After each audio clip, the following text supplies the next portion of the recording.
Once there was a restless young girl with a dream. Her name was Romilda Villani, and what she wanted was a golden ticket to Hollywood. For her, this yearning was more than just a destination. It was the stage where dreams took flight, where ordinary lives transformed into the most extraordinary of tales. In the tapestry of this young beauty's dreams, a single thread shimmered with the promise of Hollywood's golden allure. One contest, a gateway, and a fairy tale ending all wrapped up in one. And this tale was spun by none other than American film behemoth MGM. The studio cast its net across Italy, searching for a lookalike of Greta Garbo, famed recluse and the epitome of film royalty at the time. Lured by whispering promises of stardust and silver screens, the 17-year-old pianist seized her opportunity without a moment's hesitation. She stealthily slipped away from the watchful eyes of her parents, drawn by the siren song of destiny. Standing before the scrutinizing gaze of the contest jury, Romilda was certain that victory lay within her grasp. And she was right. Her ticket to Hollywood materialized before her very eyes. Romilda had won, but this joy of triumph was soon eclipsed by the shadows of parental opposition. Legend has it that MGM staff visited the family hoping to change her parents' mind, but left unable to weaken their stoic resolve. As such, the prize slipped right through Romilda's fingers into the hands of the runner-up, something she vowed to never forget. But the young woman wasn't ready to give up, to be confined by the boundaries of tradition or the shackles of parental expectation. Fueled by resentment of dashed dreams and the relentless pursuit of this thing called destiny, Romilda turned her sights towards Rome and the luminous allure of Cinema City Studios, a place where Italian filmmaking thrived. It was in the bustling streets of one chilly 1933 autumn evening, a full year since she'd arrived in Rome, that fate presented its different plans for the aspiring young star. Love in the place of fame. That day, Romilda's life would entwine with the, by Sofia's account, tall and handsome Riccardo Scicolone, 20, born to a comfortable bourgeois family and of noble lineage. But in what Vanity Fair calls a cynical, slightly misogynistic take on Loren's story, Warren G. Harris's 1997 Sophia Loren biography notes that whilst Riccardo was tall and slenderly built, he was not handsome, with a roundish face, beaked nose, and full lips. His success with women was, according to Harris, due more to his charm and persuasive powers than his looks. He dressed well and seemed the perfect gentleman that many women fancy. 7 years his junior, he'd spotted Romilda as she walked the streets. She was more than just his type, so he followed the Neapolitan beauty into town before hitting on her. In order to win her over, he claimed to know Rome Studios' film producers that could help her get work. Prince Charming and a fairy godmother all in one. Romilda could hardly believe her luck. "We met a few times after that," she recalled, "and then we went to bed together." But fate is a cruel mistress, derailing Romilda's plans once again. In reality, Riccardo was a failed engineer, never having earned the sufficient credits for a degree. Working a temporary job and following his father's death in 1929, cut off from his allowance. And now, in a turn of events, the revelation that Romilda was pregnant cast shadows of doubt on their 6-week affair. Riccardo was uncertain about having a child, and he began to emotionally withdraw from the garbo of Pozzuoli. As Harris puts it, he was a chaser, not a nester. When Romilda became increasingly demanding, Riccardo's love for her began to wane rapidly. And after her refusal to abort the child, he vanished completely. Having caught wind of this, Romilda's mother arrived in Rome, insisting that Riccardo take responsibility by marrying her daughter. But in the end, Riccardo came up with a weak excuse and never married Romilda, prompting her to pine after him, particularly as the act of granting Sofia his last name may have spurred on the marriage that one day she might just ascend to the status of Mrs. Scicolone. So on September 20th, 1934, in a ward for unwed mothers, whilst in Rome, Sofia with an F, later achieving film royalty status herself and becoming the pearl of Italian cinema, was born. Meanwhile, Riccardo, torn by doubts and conflicting emotions, finally arrived at the clinic, encouraged by threats of legal action and ecclesiastical intervention by Romilda's mother. a day after his daughter's birth. He hoped his mother, also Sofia, would take his baby and baby mother in. And seeking to curry favour with her, Romilda took it upon herself to bestow on her newborn child Sofia's name. But Riccardo was wrong. Denied refuge within Mother Sofia's home, they found themselves relegated to the confines of a rented room in a boarding house, where the semblance of familial unity teetered on the brink of dissolution. Romilda's dissatisfaction with their circumstances caused Riccardo to claim she had a rotten disposition. She insulted me with foul language and compared me to a rat from the sewer. As a wife, she would have been my scold. I became convinced that marriage would have been a mistake that we would have paid for all our lives. As Romilda's desperate search for employment consumed her, baby Sofia was left in the care of a well-meaning but misguided landlady. Administered with perhaps the best of intentions, the landlady had given Sofia lentils and stewed tomatoes, which plunged her into the throes of illness, severe gastroenteritis. Meanwhile, fed up with Romilda's whinging for marriage and his low wages, Riccardo arranged to transfer jobs, deserting them once again. At their wits' end, it was time for Romilda to admit that her fairy tale had reached its final chapter. Taking Sofia, the mother-daughter duo embarked on a journey homeward to her sleepy seaside hometown, returning to the embrace of Romilda's parents. But between making a living playing music at cafes and restaurants and secret visits to Riccardo in Rome, Romilda found herself bearing the weight of yet another pregnancy. On why Riccardo engaged with Romilda again if he never intended to marry her, he recalled, "She was at the height of her physical splendor. It was inevitable that there be new outbursts of passion between us." He was obviously still reluctant to marry her, which left her no choice to return to her coastal town. Whilst her parents welcomed her back as Romilda's second pregnancy became evident, the once friendly faces of the neighbourhood turned hostile. Taunted by her community, she withdrew into the confines of her home, rarely venturing outside. And on May 14, 1938, Romilda birthed another daughter. Determined to secure her place within the Scicolone clan, Romilda chose to bestow the newborn with the name Maria, this time in honour of Riccardo's eldest sister. But this time Riccardo wouldn't even acknowledge the newborn, leaving Maria Villani to bear the burden of a name denied.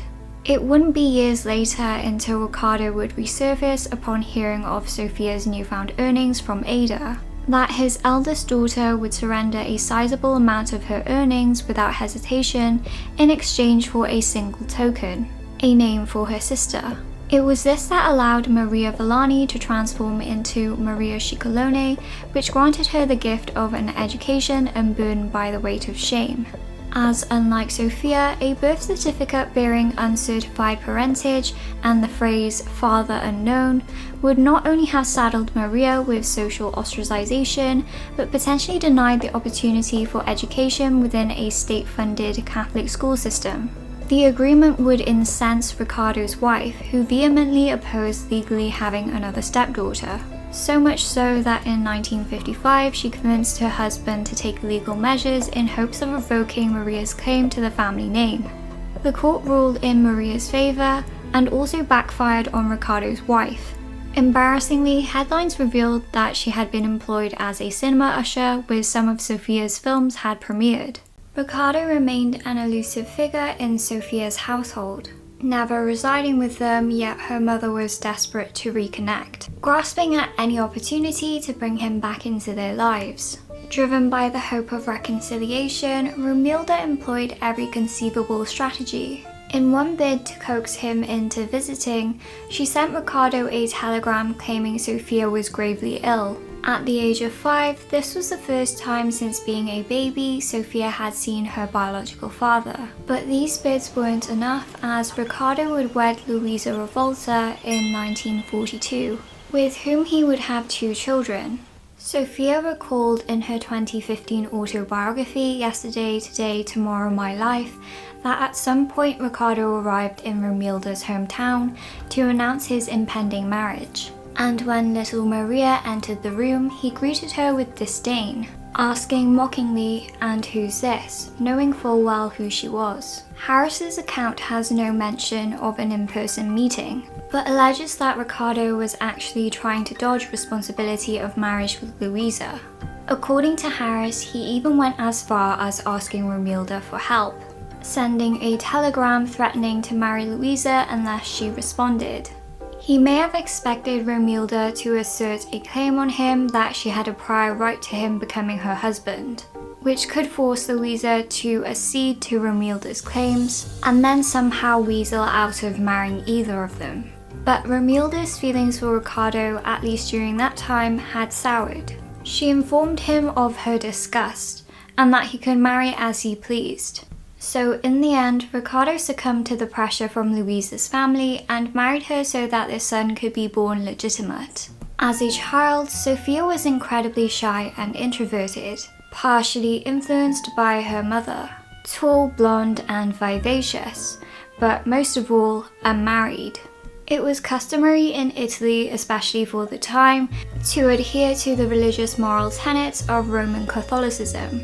Her peers had somehow learned of her pedigree, leading her to be picked on. By her own admission, Sofia yearned for a more typical comforting mother figure, perhaps someone with black hair in a worn apron, with calloused hands and tired eyes.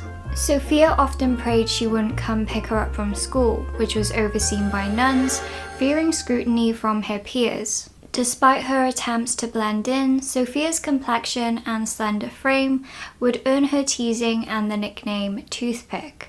Sofia was 6 when war came to Italy, and by the time peace returned, she was 11. At the haunting cry of sirens, the family would flee to a railway tunnel, enduring nights drenched in the damp and on makeshift bedding, as scurrying mice and cockroaches provided a disconcerting backdrop.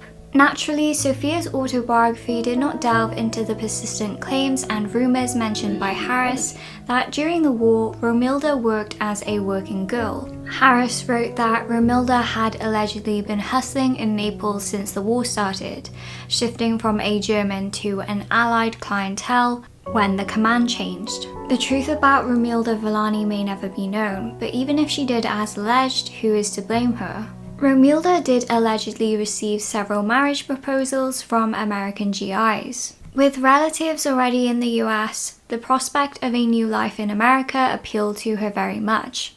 The catch, however, was that she had to leave her daughters behind, as no suitor was willing to take them. With the arrival of American soldiers, Sofia's mother attempted to teach her piano, but grew increasingly impatient with her mistakes. So Sofia abandoned the piano and sought solace in the silver screen of the town's only theatre instead. There, accompanied by her Aunt Dora, Sofia became entranced by the glamour of American cinema. Her first ever experience of an American film being the picture of Dorian Gray. As young children, Maria was the one that commanded attention effortlessly. Maria was the natural performer whose presence lit up the room. Sofia, on the other hand, lingered in the shadows, consumed by her shyness.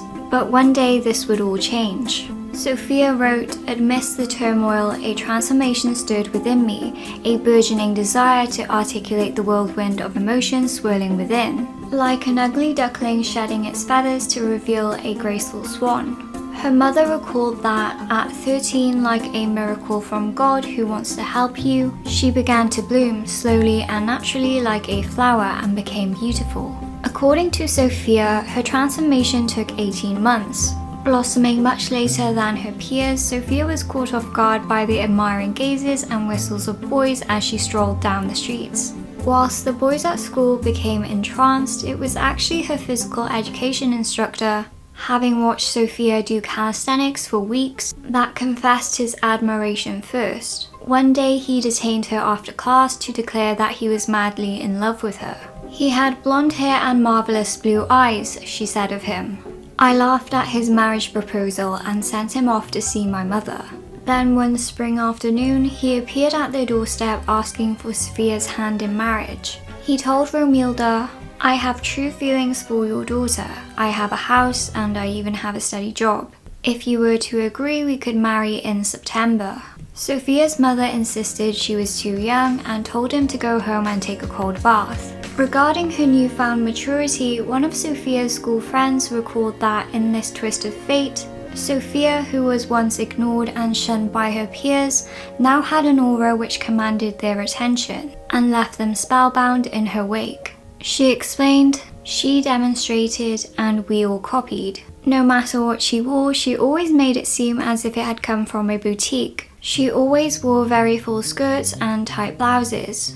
She had marvelous long straight legs and she was always glad to lift up her skirts to show them to the girls. We were all captivated by the way she walked, the hips moving but never the head. We used to run into the cloakroom after class and beg her to demonstrate. We would then practice, but it was never the same." It had been 17 years since Romilda's victory in MGM's search to find their Greta Garbo lookalike. Since then, the ache in her heart persisted whenever she'd reminisce about what could have been. And Garbo's early retirement in 1941 fueled these unshakable feelings over the possibility that only if she'd seized her opportunity at the time, she might just have ascended to Hollywood's throne when Garbo bid farewell to the silver screen. Now, as she beheld Sofia's blossoming beauty, Romilda found herself lost in her daydreams once more, the allure of unrealized potential tugging at her soul. In 1949, a neighbor would provide Sofia with a launching pad. Unfolding like the pages of a fairy tale, every piece of the puzzle began to fall into place. The neighbor arrived bearing a newspaper clipping, which announced its Queen of the Sea contest. The beauty pageant sought to crown the Queen of the Sea and her 12 princesses. The queen would win a screen test and the princesses paraded through the streets of Naples, transforming war-torn ruins into an enchanted realm. Romilda's eyes gleamed with anticipation, but 14-year-old Sofia was a year younger than the minimum age requirement.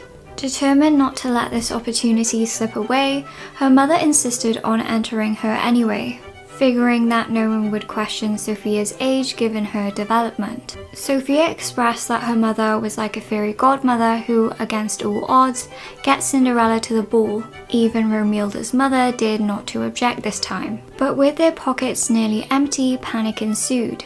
While Sofia possessed a charming Sunday dress lovingly crafted by her grandmother, the absence of a formal evening gown left her at a loss. Reluctantly, her grandmother came to her rescue, repurposing one of the pink taffeta curtains to fashion a floor-length evening gown. As for her only shoes, they were dark and worn, so Romilda painted them with 2 coats of white paint. Her mother swept her hair up into an elegant hairdo, and the pair set off to board a third-class carriage. Realizing that the rest of the contestants donned lavish stalwart ensembles, Sofia's apprehension only escalated when they arrived. But when she took to the stage, Sofia said of her experience, "I found to my astonishment that my nervousness seemed to fly off me. I walked back and forth between the 14 judges and answered their questions with composure." This is something Sofia claims remains true for her today. The jury convened to judge more than 200 contestants, so it wasn't until after midnight when the names of the winners were announced. While she failed in securing the coveted title of Queen of the Sea, Sofia was overjoyed with her partial victory, crowned as one of the 12 princesses. And for the actual queen, Sofia said, "The audience didn't like the girl who was chosen to be queen. They threw things at her and shouted insults." After the announcement, Sofia got to live out the fantasy of being princess for a day. She was handed a red rose bouquet, photographed with the other girls, and as promised, paraded down the city streets in the pouring rain. A lively marching band escorted the winners in their carriage, eliciting pelted flowers and cheers from the crowd. As a princess, Sofia had received other prizes to take home. A tablecloth, a cash prize, napkins, wallpaper, and most importantly, a trip to Rome, a ticket which her mother held onto. Romilda wasted no time in cementing Sofia's burgeoning career, enrolling her in an acting workshop where students made faces at each other instead of reciting lines. In 1950, Sofia entered another pageant, Miss Italia, as Sofia Lazzaro. Sofia didn't win this pageant either, but she was one of the 3 finalists. According to Sofia, as was always the case, the jury didn't know quite what to make of my peculiar beauty. They couldn't completely trust all of my sharp corners, too tall, too thin, ungainly, but they couldn't pretend they didn't see me either.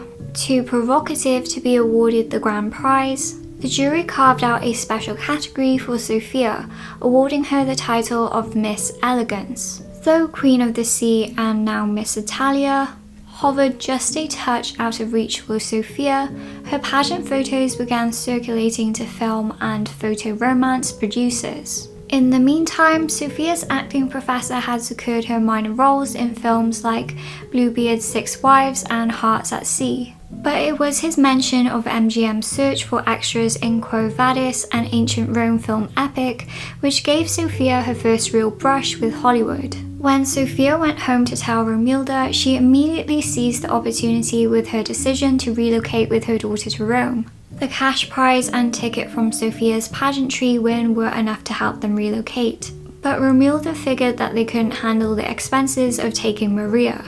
So Romilda left her temporarily in the care of her family. Sporting a blue dress with white heels, Sofia and her mother boarded the train to Rome. Though the primary objective of this trip was to secure a part in Quo Vadis, Romilda rushed to phone Riccardo from a cafe when they arrived. The journey presented yet another opportunity for romantic reconciliation. The call, which interrupted lunch with his wife and 2 sons, incensed Riccardo. His temper flared further when Romilda insisted on an immediate meeting. Up to her usual ploy, she began sobbing, claiming that Sofia was sick to the point that she needed surgery. He agreed to meet them, but noticed Sofia was perfectly fine. Subsequently, the conversation was brief. Romilda shared her aspirations for Sofia's future, to which Riccardo dismissed, laughed and tried to talk them out of staying. Determined, the duo left grandmother Sofia's house to live with distant cousins instead.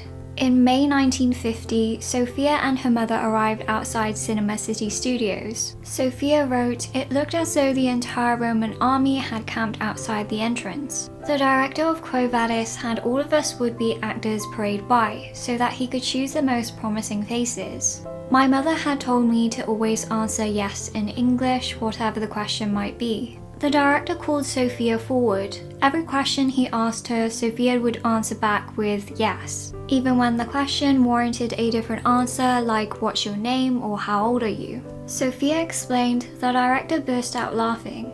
Perhaps because of this, he gave her a small part. Her non-speaking role was that of a simple handmaiden who tossed flowers. When Sofia found herself in the front row facing the cameras, she hoped they would capture her in the frame as well.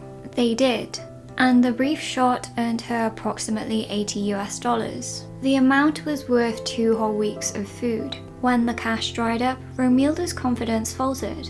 With their dwindling financial means, she suggested maybe it was time they go home. Soon enough, Romilda hurried back when Maria fell ill, leaving Sofia in the care of her cousins.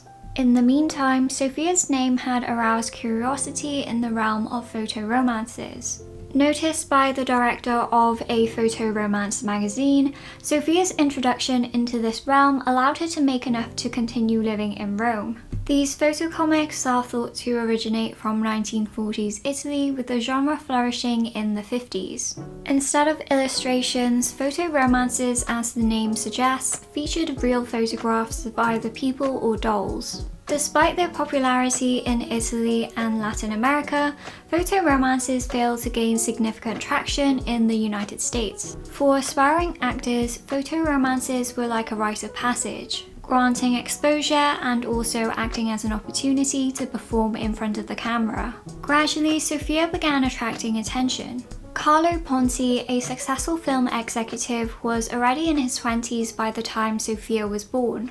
He was born in a town near Milan where his grandfather had served as mayor. Originally, he harbored ambitions of becoming an architect, but shifted towards law due to a shorter duration in obtaining a degree, though this passion for art and literature would endure, and before long, his law degree would bring him back to the arts by accident. In either 1939 or 1940, he produced his first film, Old-Fashioned World, a box office hit which propelled its leading lady to overnight stardom. In 1946, after the war ended, he married his college sweetheart and lawyer, with whom he had a daughter in 1948 and a son in 1950. His wife was a tall, slender brunette and reserved by nature.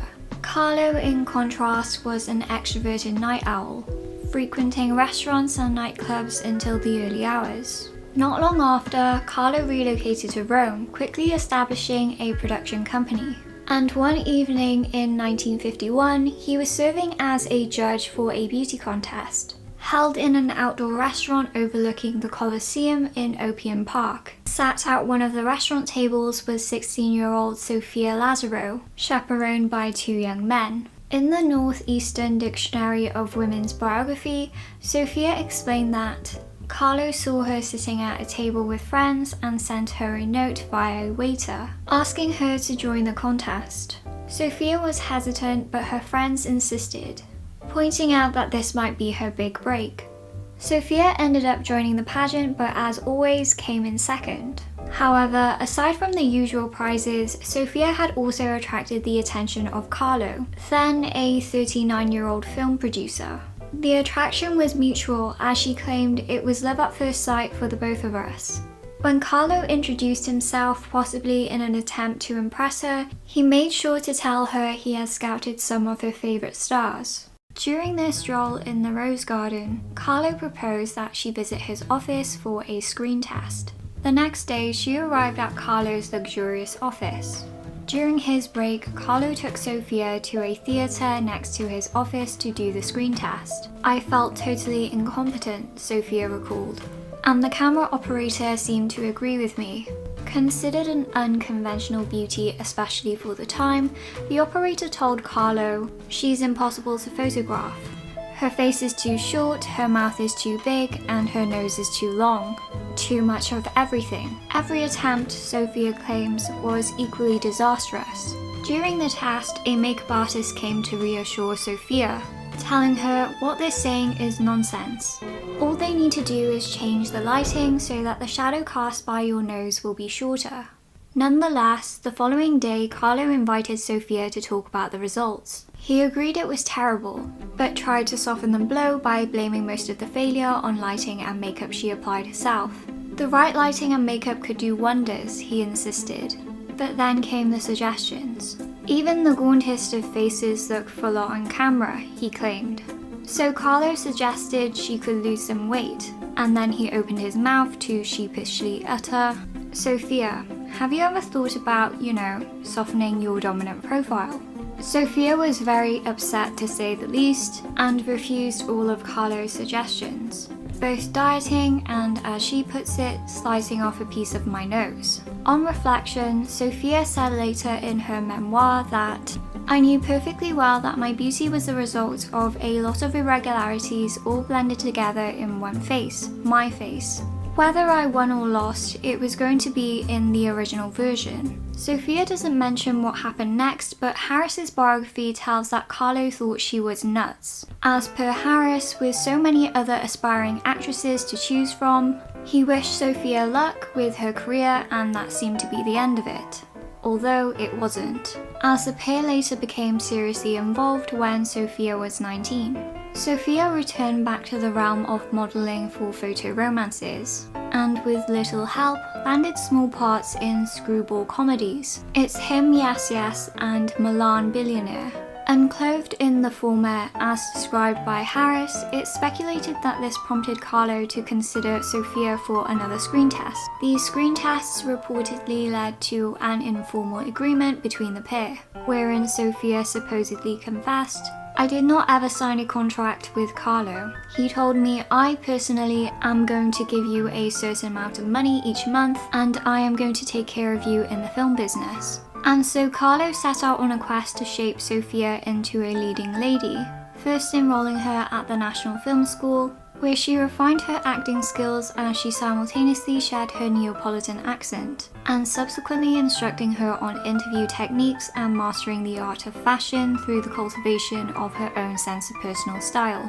After bagging several smaller roles, it was The Favourite that served as Sophia's first leading role and her real acting debut, yet it was Africa Under the Seas that would likely be considered Sophia's first film of note. To secure the role, Sophia had to lie about her ability to swim. Up until this point, Romilda had always been the driving force behind Sophia's career. and she had always claimed credit for landing Sofia's first notable film role. But this was either the work of Carlo or the film's producer simply having noticed Sophia. Regardless, the very fact that Carlo was in Sofia's life made Romilda uneasy. Her history with Riccardo guided her suspicions of Carlo's interest in Sofia. As divorce was only introduced in Italian law in 1970, Carlo, still a married man, would never be able to marry Sofia even if his affections for her were to deepen. The film's producer had also contributed to Sofia's career in another meaningful way. She mentions in her autobiography, "He didn't like my acting name Lazzaro, and liked Scicolone even less. He wanted to give me a short name that was easy to pronounce, a name with a certain allure." So while staring at a poster hanging behind him, which showed the beautiful Swedish actress Marta Toren, he recited the alphabet. Toren, Soren, Roren, back to the L, Loren. That was it, Sophia Loren. But there was something else. While we were at it, she continues, he decided to also replace the F with a PH, and voila, the right name for an international star, Sophia Loren. During this time, Sophia was modelling for Fotoromanzi, which gave her the exposure she needed to nab small parts here and there. It appears her last cover was an April 5th, 1953 issue. Sophia's breakthrough came with a 1953 titular role in Aida, acting as an Ethiopian princess in a film version of Giuseppe Verdi's opera. After its release, the performance was met with critical acclaim and gave Sophia the push she needed, propelling her to stardom. Sophia would further establish her career with a quick succession of film appearances, alternating between leads and support.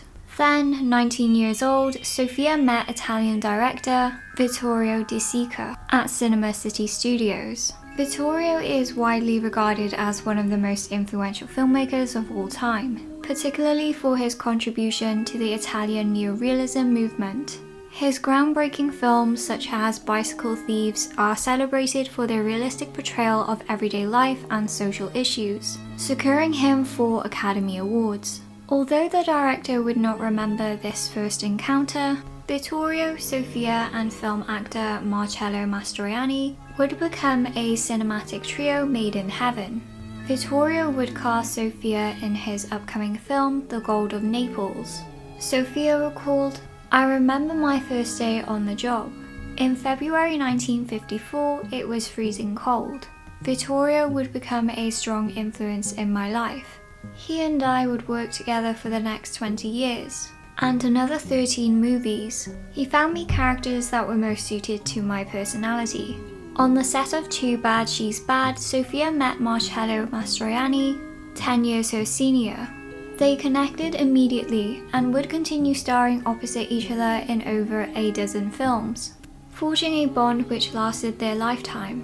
That same year, Sofia and Carlo would become seriously involved. Whilst making Woman of the River, they realized their intimacy had grown into love. Sofia mentions that Carlo created Woman of the River especially for me. If I'd realized at the time how much he'd invested in it, I would have been paralyzed. The end of Woman of the River marked the start of a new chapter in my life. I now had 2 new friends, but most important of all, I had a ring.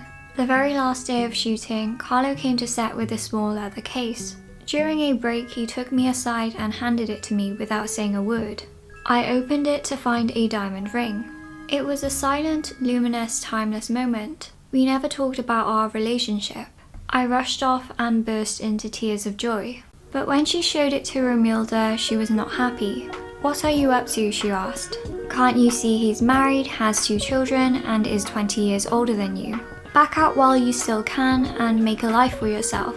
Despite her mother's warning, Sofia was spending an increasing amount of time with Carlo at his apartment. The marriage between Carlo and his wife had long been over, but because of Italy's stringent laws, the couple could not be open about their relationship. By 1954, Sofia's name started to generate buzz.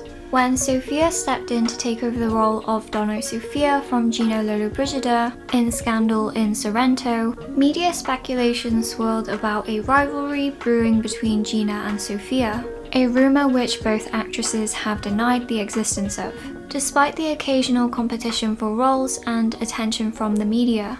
In 1955, Life magazine predicted that Sofia would snag her first Hollywood film by the end of the year. Carlo had heard Stanley Kramer, an American producer, was shooting a costume drama, The Pride and the Passion, in Spain. The original cast included Marlon Brando, Ava Gardner, and Cary Grant. But when Marlon withdrew, he was replaced by Frank Sinatra. This meant Ava, Frank's estranged wife, needed replacing. To convince Stanley to cast Sofia in her place, Carlo invited him to Rome. When he arrived, Carlo promptly screened Woman of the River and The Miller's Beautiful Wife. And when it ended, Stanley immediately made him an offer of $200,000 for the part. But when Stanley broke the news of casting Sofia to Cary Grant, he erupted in anger. "My God," he began. "You want me to play with this Sophie somebody a cheesecake thing? Well, I can't and I won't." In a fit, he proceeded to phone the president of the United Artists, for which the film was being made, to announce his plans to resign if Sophie, or whatever her name, remained. The president managed to convince Cary to, at the very least, meet Sofia, and if upon meeting her he didn't like her, then they'd pay her off and replace her with someone else. In 1956, Sofia left for Spain, learning that she'd meet Cary and the rest of the cast at a cocktail party for press. Sophie, aware of Cary's objections to her casting, felt extremely anxious when she arrived. To calm her nerves, she changed into several outfits and hairstyles but found no relief. When Cary finally arrived 2 hours late, he held out his hand and greeted her with something to the effect of "Miss Lollobrigida," or is it Miss Bridge Loren? I can't remember Italian names, poking fun at her rivalry with Gina Lollobrigida. Despite this initial greeting, Cary changed his tune. The film wouldn't be a box office success, but it marked Sofia's Hollywood debut and ignited an affair with then 52-year-old Cary Grant. It was clear he fancied Sofia, sending her a bouquet of roses every day. At this point, Cary had been married thrice, at this time to Betsy Drake. But the marriage was already in trouble before he stepped foot on set. Cary and Sofia began going out for romantic dinners and later midnight suppers. Despite their age gap, with Sofia being just 22 at the time, she found that she and Cary shared much common ground in his vulnerabilities. As a child, Cary's older brother had died, and when his mother couldn't get over it, she was admitted to an asylum. Much like Sofia, Cary underwent his own transition, from Archie Leach to Cary Grant. He worked on Broadway before working to shed his Bristol accent. Despite being 6 years Carlo's senior, Grant was tall, suave, with a head full of hair and impeccable taste in fashion. Regarded as one of the most dashing men around, and now with the reveal of his vulnerable side, it's no wonder Sofia couldn't resist falling for him, even with Carlo's presence still in her life. It also seemed Cary's love for Sofia escalated to the point he wanted to marry her, whilst her continued involvement with Carlo remained at a standstill. She still had no answers to when they'd be able to marry, start a family, or even be together in broad daylight. But after filming had wrapped up in Spain, Carlo joined Sofia. Perhaps in a bid to put pressure on her relationship with Carlo, Sofia no longer cared to be discreet when she met him at Athens airport. After rushing to meet him, Sofia kissed him as paparazzi snapped away. She later confessed, "I wanted him desperately as a husband and as the father of my children. Finally, it had come to the point I knew he was not going to make a decision unless I put him on the spot." But the publication of these photos in the Italian press thrust not only Sofia and Carlo, but also his wife and 2 children in the midst of a firestorm. Puritanical columnists sought to crucify Sofia whilst hounding Carlo's family. But in time for the celebration of Christmas 1956, Carlo let Sofia know he was working on a solution, this time for real so he could marry her. As a former lawyer, Carlo had figured out he needed a divorce from a country with more liberal laws. In April 1957, Sofia flew to LA, finally giving her the chance to live with Carlo. She mentioned, "He traveled back and forth between Italy and LA, but when he was in Hollywood, I had his undivided attention. In the States, the final scenes of The Pride and the Passion were shot. Between this and the filming of Houseboat, Sofia began seeing Cary again. In exactly what capacity is unknown, but Sofia recalls, heedless of the fact that Carlo was around, every day Cary would send a big bouquet of roses. Call me, write to me. Maybe Carlo was hurt, but he never said anything. I was simply waiting for something final to happen. Meanwhile in Italy, Romilda had gone back to Riccardo. This time Riccardo had left his wife for her, only to desert her like countless times before. I'm glad I hadn't been there for that, Sofia admits. I'd spent my whole life trying to protect my mother from her impossible love for Riccardo, having long ago realized it was hopeless. Back in LA, Sofia had romantic troubles of her own. Carlo had put his legal office to work on a solution for their relationship, only to discover that 2 days before shooting had ended on houseboat. While sharing breakfast on the balcony and reading a newspaper article by Luella Parsons, Sofia and Carlo had been married by proxy in Mexico, as in 2 of Carlo's attorneys had stood in for them. With the expansion of Carlo's new film company, more good news was to come. In 1958, the company had successfully signed Sofia to a 5-picture contract with Paramount. The period saw her star in films such as Hala in Pink Tights, The Millionaireess. It started in Naples with Clark Gable, and most importantly, Vittorio's 2 Women, shooting Sofia to international stardom. But her relationship with her agent and mentor still aroused curiosity. As divorce was still illegal in Italy, the marriage was loudly condemned by the Vatican. Consequently, Italian authorities informed Carlo that a woman by the name of Brambilla had brought charges of bigamy against Carlo and concubinage against Sofia. To avoid these charges, they were forced to annul their first marriage after 5 years. And in February 1962, up against Audrey Hepburn, Natalie Wood, Piper Laurie, and Geraldine Page, Sofia received an Oscar nomination for her performance in 2 Women. Too nervous and not believing an Italian woman in an Italian film could win the Academy Award for Best Actress, Sofia and Carlo were not present at the award ceremony. They waited anxiously in their apartment. Sofia remembers, worldwide TV didn't exist yet. At 6:39 a.m. the phone rang. It was Cary Grant. He called to tell Sofia she had won. Sofia had made history by winning the first major Academy Award as an Italian actress for her non-English language performance. Her performance for 2 Women was extremely critically acclaimed and ended up winning her 22 international awards. Sofia became one of the most popular actresses of the 60s. Starring in Lady L, Yesterday, Today, Tomorrow, and A Countess from Hong Kong. At the height of her career, she made $1 million for her role in El Cid and the Fall of the Roman Empire, received a 2nd Academy Award nomination for her role in Marriage Italian Style, and suffered 2 miscarriages. As for their relationship, it was Carlo's wife, who also worked as a lawyer, that devised a solution for them. The 3 became French citizens, which allowed Carlo to divorce his wife and marry Sofia on April 9, 1966. By the early 70s, the 2 would have 2 sons. In 1974, Vittorio, who was instrumental in shaping Sofia's career, died of lung cancer. She recalled, "On November 13th, Carlo called me. I already knew deep down. Initially she wasn't able to visit him at the hospital, but found a way to sneak in, although the morgue was locked, so she could only glimpse his sealed coffin from a window." Her mother's death would come in 1991, taking a part of Sofia with her. And in 1996, Marcello, whom she had made 12 films together with, would also pass away, rendering Sofia the remaining third of their trio. Marcello had once joked that, "The woman I have had the longest relationship with is Sofia." She added, "The last time I saw him was in Milan. He was getting into his car, I was getting into another, headed toward the airport. Marcello gave me a long, hard look. Maybe he'd guessed we'd never see each other again." The most difficult, however, would come in 2007. At the age of 94, Carlo passed away in Switzerland, surrounded by family. Sofia held his hand, recalling that, "I can still remember an endless, hopeless night.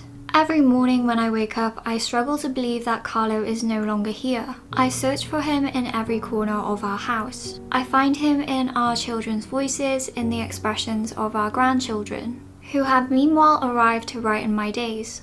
Since then, Sofia has found solace and joy in the company of her grandchildren, reveling in the role of happiest grandmother in the world as she watches them grow. In the meantime, her sons Carlo Jr. and Eduardo have pursued their own passions with remarkable success, Carlo Jr. flourishing as a talented orchestra conductor, and Eduardo pouring his heart into the art of filmmaking. And together they form a legacy which honors Sofia by embodying her talent and love.